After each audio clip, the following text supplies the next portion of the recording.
Rendons-nous à l'hémicycle pour la plénière du jour. 3 questions étaient adressées au gouvernement à travers le département en charge de l'action humanitaire. Immersion dans les débats avec Siela Sina-Ouattara et Moumouni Wanga. État des lieux de la mise en œuvre de la stratégie nationale de protection de l'enfant. L'une des 3 questions du député Herman Yelkouni à l'endroit du gouvernement. Une question orale avec débat qui permet au ministre en charge de la solidarité nationale de décliner les avancées de la stratégie, mais aussi les difficultés. Plus de 200 000 personnes ont été sensibilisées sur la question des droits de l'enfant.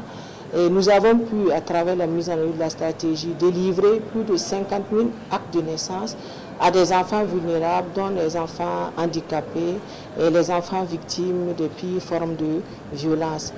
Nous avons pu aussi, dans la mise en œuvre, mettre en place des espaces amis pour enfants et nous avons pu améliorer la prise en charge de qualité pour les enfants rencontrés lors des opérations de sécurisation du territoire. À ces acquis s'ajoute la prise en charge des enfants victimes de mutilations génitales féminines, ceux victimes ou à risque de mariage forcé, ainsi que les enfants en situation de handicap, des cibles accueillies dans des centres ou des familles d'accueil. Certains parmi ces enfants bénéficient de formations pour leur réinsertion sociale en dépit du non-respect des engagements pris par certains partenaires.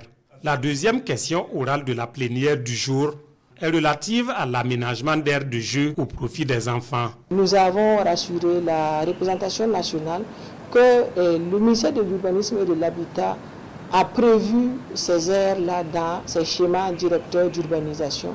Il reste maintenant à travailler avec les ministères sectoriels concernés pour effectivement aménager ces aires de jeu pour pouvoir permettre à nos enfants d'avoir des lieux d'épanouissement dans les villes.